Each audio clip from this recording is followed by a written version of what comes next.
The release of Bolt Action 3rd edition is just around the corner, and like many other YouTube channels and reviewers, I've been sent some frames by Warlord Games very kindly.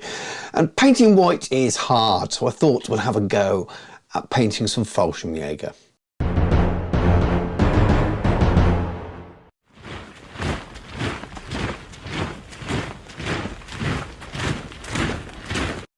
Miniature Realms is proudly sponsored by Baron of Dice, premium wargaming dice.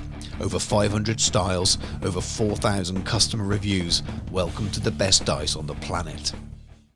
I am of course talking about these new Winter Fallshirmjäger that are available in the Battle of the Bulge version 3 starter set, and also a number of collections and bundles and army starter packs that are available for pre-order at the time of recording this video. Warlord sent me a couple of frames of each, including the new Winter Germans as well, which I'm sure I will cover in a separate video. So for now, I've built up two chaps to work on, mostly so I can show a couple of different tones or shades or hues of white. We have an officer kind of guy with an MP38, and then a guy holding a slightly larger MG42 as well. Cool little poses, really like the miniature kit, went together super easy to clean up. Very nice miniatures indeed. I've got loads and loads of different whites in my collection, many I'd recommend, and quite often ones I'd recommend above this for certain jobs. But the Model Air White from Vallejo is just a really super solid, easy to use paint through your airbrush, and white can be problematic, and this needs a little bit of thinning, and I've used water for this, but a little bit of thinner either will do, and it just goes through the airbrush super well, no dramas at all. And I know a lot of you watching this who are fans of historical wargaming will have a lot of Vallejo model colour in your range. It's a very common thing, so I also thought it would be something you would trust and may be likely to have in your collection already. What I'm doing here is a fairly heavy sort of covering over the whole miniature, almost zenithal. I am focusing top down or 45-degree angle. I could have just primed in white, but by doing it this way, with this being an extremely heavy zenithal, it's providing a really nice smooth base from which to work the whites from, but also leaving a little bit of shadow in the undercuts. And if I just turn the miniatures upside down, you can just see there is a bit of grayscale going on here, and that really will aid the work later on that just a plain flat prime wouldn't do. So I'm looking at doing white easy, and this is Express Colour from Vallejo. This is Templar White, one of my most used. It does require a good shake, as a lot of the kind of colours in this range. This is Apothecary White from Citadel Contrast, very good as well. And then you have these, I'm not using them here, but are good examples of more in this kind of range that can be used to give you different tones of white if you use them the same way. And then there's also Skeleton Horde, which is a very light sepia tone. So I'm going to be demonstrating two different whites, a warm white with the Skeleton Horde and a more cooler white with the Templar. I'm going to be mixing them with a contrast medium as well, but any sort of standard thinning medium will do. I'm just adding the contrast medium here. It's probably 60-40 in favour of the contrast medium. You get this very light sort of milky effect with that warmer white. And as I apply it just to the trousers on this miniature, I'm not putting it on the top of him, his top half. I want the trousers to look like a different colour to the top, the main jacket. I'm just giving a really light thin layer, allowing it to run into the recesses but not overly pull, so you've got that mid-range between it being a wash or a glaze, and you're trying to kind of hit between the middle so you don't get those big pulls, just goes in the recesses but not so light that there's no shading there at all. It takes a little bit of playing around and moving around with your brush, but you'll get there. The setup for the Templar White is very much the same thing. If you don't have this, you could use the Apothecary White from the Citadel range as well. That's a little bit lighter in its grey pigment. I prefer this because I think it adds a nice shadow. But again, about a 50-50 on this one, a little bit stronger. Again, the same method. So a nice thin layer all over, but enough to run into those recesses and provide the shadows. And then I move it around on the miniature with the brush, making sure that it's settling into those recesses. And when it dries, you'll have this really nice shading effect, but you won't have too many tide marks and pooling and all those ugly things that take a little bit more work to tidy up afterwards. So go back to the first miniature now that that skeleton horde style white is dry, I can go back and put the other mix on the top half, which provides a really nice contrast in different types of white, different materials of clothing which being issued them at separate times, that kind of thing. And if you look at the studio paint jobs, there's loads of examples of different whites and different blues and things in there as well. Just really gives it a slightly ununiformed look for this late war period. Now it's all very subtle, but this is them with it dry. So we have this slightly toned white colour, which we're going to leave right to the end now as we move on to the next stage. Again, I'm turning to contrast here. This is Storm Fiend, which is a nice grey blue. I didn't have any Luftwaffe blue in my collection. It turns out that I've not needed it before, never painted any Luftwaffe or anything that has used it. With all the model colour I have, it's completely missing from my range, that sort of spectrum of blues and greys. I've got much more browns and ochres and yellows and all the rest, but no blues. But because we're working on this very light base tone of zenithal white, I thought, well, let's see if I've got a contrast colour that will do the job. Now the studio's paint scheme, as nice as it is, does look very, very bright and vibrant, and while I still want to go for something that's fairly vibrant, I wanted to just knock down the brightness a little bit, and this is a little bit more desaturated blue compared to the studio paint scheme. So I'm just picking out the bits of the uniform that would be showing. Again, going off the guidance of the studio paint scheme a lot, so which parts would be the bags, the gloves, the hats, sometimes a little bit of collar showing through over the white uniform that's covering most of it, and just kind of getting an idea for an even placement here and there on each miniature. And for the same reasons as before, with that nice white base miniature, I'm going to base coat in some Cygor brown to all of the leather areas on the miniature, all the webbing and stuff. And now it looks like it's black on the studio paint scheme. I searched for quite a while looking at different images and found lots of examples of it being a very, very dark brown as well. I'm sure there even could be debate in the comments on this video whether it should be black or brown. This is standard Fallschirmjäger uniform that shows all brown webbing and things, though who knows how accurate that image is as well. So I found enough to demonstrate that it will be a darkish brown, and I like this colour, so I decided to go with it. As simple as that, really. I still think they'll look great on the table. I'm sure there'll always be debates on what the right colours of uniform should be. I just know at this time of the war, the Germans weren't in the best of states, and their equipment wasn't always up to scratch, and that whole nature of the mixed uniform, you can see even on the studio paint job, demonstrates that to some degree. So I'm not going to lose any sleep over it, but I'm just working my way around the miniatures, really picking out all the leather areas. So I've done the boots, I'm doing the webbing areas and some of the bags, not all of them. You've got leather straps on the side of the helmets and all that kind of stuff. Sticking with the base coats from contrast, and we have Agarash Dunes here, which is quite a ochre-y yellow colour, and I'm just using this to match the colour that was on that studio paint scheme on these personal effects that are on the back of the miniature here. I quite like the effect it has. It goes nicely over the white, and if you weren't going to carry on and highlight afterwards, you've got a pretty nice looking miniature as it is.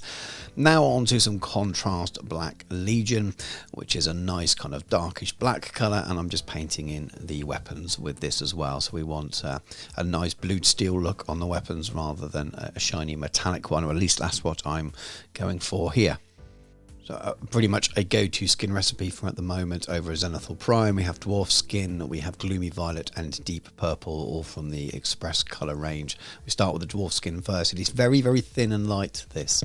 So if you're painting it over a light area like this, and it's a little bit out of focus, my apologies, over the face, if you have a large area, it will look very, very white, but because the detail's quite packed together, so the nose, the eyes, the mouth, that kind of thing, it works quite nicely, and you get a really nice sort of accidental highlights, I suppose, of the way these paints are designed. But after I've added base layers here, I add the purpler tone, which is the deep purple, into the recesses in the eyes and around the top where the shadow would form from the peaks of the caps and the helmets and things like that.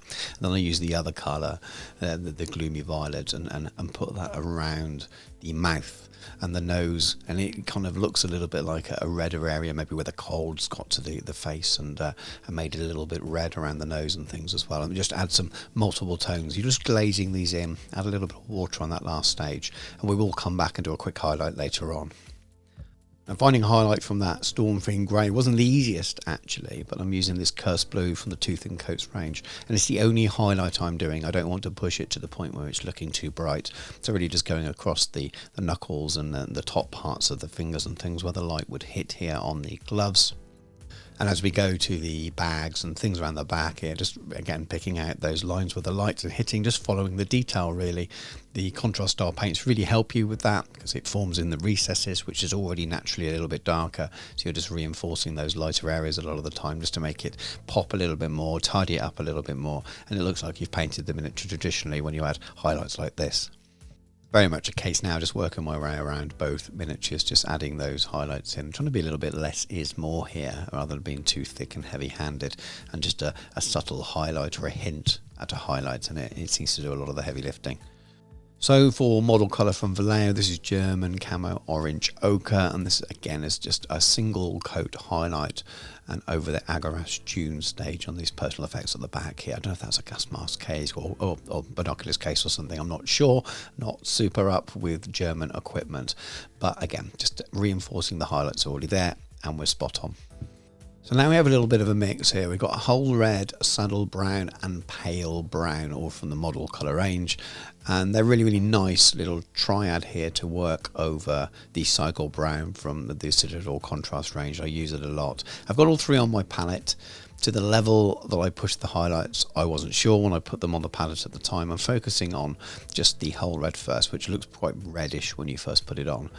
But it does dry a little bit duller than it looks when it's still wet, so be mindful of that. It does calm down a lot. So I'm just going around all of these leather areas and giving it that first level, but then you've got the mid and even the higher tone there to add further highlights as you should wish, depending on how stressed and worn you want that leather to look. Maybe if it's wet, it's going to look darker, so it's really up to you. I think a single highlight looks absolutely fine. I do go back and do a little bit more in certain areas because I just think it makes it pop, but it's all about how bright you want to make it. But even in its most basic form, the contrast Cygor brown and then the whole red combo is really quite nice and very, very simple. You can see when I do get to those lighter colours, I'm making them thinner and thinner lines, focusing where the light would catch or the very edges where they'd be worn, that kind of thing. Just some thin lines here or there, just to really make them pop. Just a little bit on the stock of the rifle there, just a little touch there where the light would catch on the back of that weapon, and just not overdoing it. That's even more the case when you get to the sort of the lightest colour as well, so very little small hatch marks here or there. I found that Dwarven Skin and Elven Skin from the Two Thin Coats range are really, really good highlights for that little express colour trio that I worked on at the start. I really am just picking out two very, very simple highlights here. So just picking out the nose, across the tops of the cheekbones, and then going back for little dots of that really light elven skin just to make it pop. And that's all you need to do, because you've already got that bit of natural shadow built in with the whole nature of those contrast style paints. And then because we added different colours and variation with the purples on the red glazes, it really adds quite a lot of detail to them already. This is Dwarven Iron, also from Two Thin Coats. I'm using this purely because it's the darkest metallic I have at the moment, and I really didn't want this to be too shiny. But I'm just picking out the cap badge and the little metal stud there that are on the officer. And then for both weapons, I'm just using a really soft artist pencil here, and I'm just literally drawing along the areas where the light would hit or where the weapon would be worn. And it just gives you this really nice dull effect. You could use a very dull metal like I've just used on the cap badge as well, and doing a very subtle dry brush or just a couple of marks here and there, but this could be much easier. And then back to the white, which is the main topic of this video, and I've got Trooper White and White Star, again from the Two Thin Coats range. These are both really, really good quality whites that thin very nicely with water, or in this case I'm using contrast medium to keep them extra smooth and extra controllable, because I want to be really, really gentle and subtle with these highlights to have a nice smooth finish. So I'm using the creamer of the tones here to work on the trousers that were the warmer white, using the Skeleton Horde as a base. All I'm doing here is very, very thin, subtle lines right on those raised areas of the fabric. So not doing anything more than that. The colour seems to match in really well, and because I've got nice thinned paints, it'll give me a nice really smooth coat, and it just reinforces it slightly and brightens it back up again, and it makes your shadows look even darker, and it makes your highlights obviously look higher, but because we're doing it with nice thinned paint, you're not going to get a really bold sort of dry chalky look to your white, which I know is really easy to do with painting white. You push that highlight too far, you end up with too much white. The thing is with white, once you've got your highest level, you can't go any higher, you can't highlight anymore. So normally you would start by painting white and working up from greys and things like that and building it slowly. These new contrast style paints offer a different way of doing it. You're essentially doing a mixture of a glaze and a shade in grey or in an ochre colour or something like that, and then going back and reinforcing those whites, and it's made it so much easier. So I'm using the other white, the purer white here, on all of the colder whites, the one with the grey in the shadows. Same method again, really subtle, smooth highlights, just picking out where the light would hit the most. You don't feel the need to cover too much of it because you lose all your good work. So it's very much less is more, which is good because you don't want to spend hours and hours doing this. And I think you just end up with this really effective white, which is no harder than painting any colour. Now you have these tools, it's objectively no harder, but there's still this kind of idea that painting certain colours are really hard. So painting white is hard, painting yellow is hard. The current tools that are in the market at the moment using these kind of methods, it's really easy to do. So now it's just a task of going around and completing that same method on all of the miniatures, or both miniatures in this case. Try not to go too hard with it, and it's really enjoyable. And the reason I left the white till last in terms of a highlight is because if I did make any mistakes with any of the other stages, I get a little bit of brown here or there, I could fix it with the white at the end. So I'm making this my very last thing, apart from basing, that is, and it just, the miniature sort of comes together and pops in front of your eyes. Now if you really didn't want to do this stage, you can still have a super nice miniature just with the base coats that I did. I think that this Fallschirmjäger Winter Force, or any Winter Force, when you've got this much white, rather than being something that people will go, oh God, I've got to paint all that white, it can actually be really easy and really quick. And I think this is so much quicker than painting a lot of other 28mm bolt action miniatures that I've done, because you've got so much white on the miniature, so few areas there are other colours. I think you can get a force on the table extremely quickly using these kind of methods. And if you didn't do the highlight stage to start with, you can have a table ready army super quickly. For this next stage, I'm using this sponge holder from Knott's Hobbies. There's a link in the video description below. You can go and get them with 10% off if you are interested, just by clicking through the link. And they come with this really kind of dense white sponge, and you can use normal sponge in it as well. And it gives you this really nice sort of smooth layered effect that's not too much like chipping. And I'm just using it here on the helmet. So rather than spending ages building up layers with a brush on a flat surface area, which can be really tricky to get a smoother finish, I'm just stippling it on the top there, and you've got this really nice brighter top to the helmet, but you still got the shadow at the bottom, and that was a lot quicker than doing it with a brush. But where it's also handy is on the trousers here. So you've got this kind of checker plating, and you could either with a hairy brush go in and pick out each square, which will take quite a while, or just dab on like this on the raised areas. And because it's a square of sponge, really kind of tightly packed sponge, it's not going into that detail in the edges, so you are able to highlight those squares literally just by dabbing on. So again, easy white. Now using that same sponge holding tool, I'm using some sponge from a blister, the kind of grey stuff we're all used to, and I'm doing more traditional sponge chipping here, just with a bit of Rhinox hide, or any dark brown will do. Just a couple of little marks on the helmet to make it look like the paint has worn off. And I'm using a little bit of oil paints here on my bases. I'm not covering the base tutorial in this, but the reason I'm showing this on screen is because I'm allowing it to go up over the boots a bit and onto the bottoms of the trousers. And this is a grease, which is a sepia tone. You could use a normal wash if you wanted to, but it just helps the bottom of the trousers look like they've got dirty and wet and muddy and they're a little bit stained. I'm just adding some snow basing here, and I haven't looked at snow basing on the market for a while, so I'm going to go and do some research before I cover this in the video in any kind of greater depth. But this is just a mix I make up using gloss, varnish, and some standard sort of snow flock.